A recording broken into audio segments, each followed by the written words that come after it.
Hello friends, मेरा नाम है सूरज शर्मा और मैं द्रोणाचार्य आईएएस अकेडमी में ज्योग्राफी का फैकल्टी हूँ।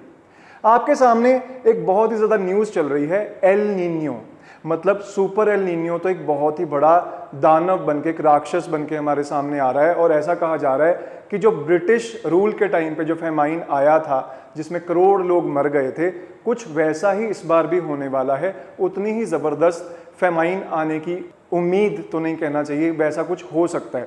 तो ये एल नीनियो तो आ रहा है, हम सबको पता है, हम इस पर बहुत ज़्यादा सुन चुके हैं न्यूज़पेपर्स में, हम इसको यूट्यूब पे देख चुके हैं।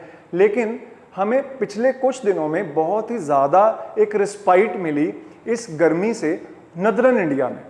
नदरन इंडिया में प्री मानसून शावर तो एक आम सी बात है, लेकिन इस बार जो ये रिस्पाइट मिला, और एक दिन नहीं 2 दिन, और इनफैक्ट कल से भी हमें ऑरेंज अलर्ट है, आज येलो अलर्ट है और परसों चाँद फिर से येलो अलर्ट दिया हुआ है इंडियन मीटियोरोलॉजिकल डिपार्टमेंट में।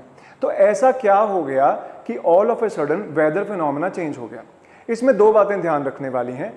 जो मॉनसून्स और एल नीनियो का उस पर इफेक्ट है वो क्लाइमेटिक इफेक्ट है, वो एक बहुत लंबे टाइम पीरियड का इफेक्ट है। लेकिन जो अभी हो रहा है हमारे साथ, जो बादल आ रहे हैं और परसों चौथ जो रिमझिम बारिश इतनी लंबी देर तक होती रही, वो उसका कारण यही था कि तब आ गई थी वेस्टर्न डिस्टर्बेंस। अब बच्चे कंफ्यूज हो गए कि सर वेस्टर्न डिस्टर्बेंस तो हमेशा विंटर्स में आता है ना, जो वीट के लिए बहुत अच्छा होता है। हिमाचल में बहुत ज़्यादा स्नोफॉल हो रहा है, जम्मू कश्मीर में, उत्तराखंड में स्नोफॉल हो रहा है और हमारे नॉर्थ इंडियन प्लेन्स में बारिशें होती हैं। तो ये अभी कैसे आ गया? उसका कारण बच्चों ये हुआ कि जो वेस्टर्न डिस्टर्बेंस आई उसका कारण होता है जेट स्ट्रीम्स। ये जो जेट स्ट्रीम्स होती हैं ये मेडिटेरेनियन सी से पानी उठाती हैं और हम तक बारिशें लेके आती हैं पंजाब हरियाणा प्लेन्स और यूपी प्लेन्स पे। लेकिन इस बार वो जेट स्ट्रीम्स ट्रैप होके रह गई, वो हिमालयाज़ ने ट्रैप कर ली और वो जो हमारा तिब्बतन प्लेट्यू है वहाँ तक जा नहीं पाई। ये जो फंसी रह गई, इन्हीं फंसी हुई जेट स्ट्रीम्स ने हमारे को बहुत ज़्यादा रिस्पाइट दी और बारिशें कर दी। तो हमारे लिए तो खुशी की बात है। लेकिन यूपीएससी पॉइंट ऑफ व्यू से हमारे लिए क्या इंपॉर्टेंट है, भैया ये जेट स्ट्रीम्स ट्रैप क्यों हो गई? इसका कारण है ग्लोबल वार्मिंग। कैसे? अब इक्वेटर के बीच में और हमारा जो नॉर्थ पोल है, आर्कटिक ओशन के बीच में बहुत ज़्यादा गैप रहता है टेम्परेचर का।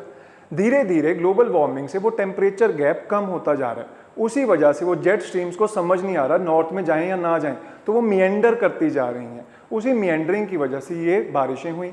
और दूसरा कारण ये हुआ कि अब आप सोचोगे तो जेट स्ट्रीम तो जब आती हैं, जो वेस्टर्न डिस्टर्बेंस आती हैं, वो तो बड़ी आराम से बारिशें करती हैं विंटर्स में। तो ये इतना तूफान कहाँ से आ रहा है? ये तो प्री मानसून शावर्स लग रहे हैं। बिल्कुल, उसका कारण ये हुआ कि गर्मी बहुत ज़्यादा है और वो जेट स्ट्रीम से ठंडी हवाएं मॉइस्चर लेके आ रही हैं, नीचे ट्रैप हो गई गर्म हवा और उस वजह से बहुत ज़्यादा स्टॉर्मी कंडीशंस हो गई। तो बच्चों, ये एक लोकल वेदर फिनोमेना है और एल नीनियो ने अपनी दस्तक देनी शुरू कर दी है। जो केरला में 1 जून को मानसून आता है वो इस बार 4 जून को आ रहा है। तो हाँ, हमें भगवान का शुक्रिया है कि बहुत ही अच्छा मौसम हो गया हमारे पास। लेकिन ये सिर्फ एक लोकल वेदर फिनोमेना है जो वेस्टर्न डिस्टर्बेंस कर रही हैं, और जो मानसून्स वीक होने के चांसेस हैं वो अभी भी बरकरार हैं। Thank you so much.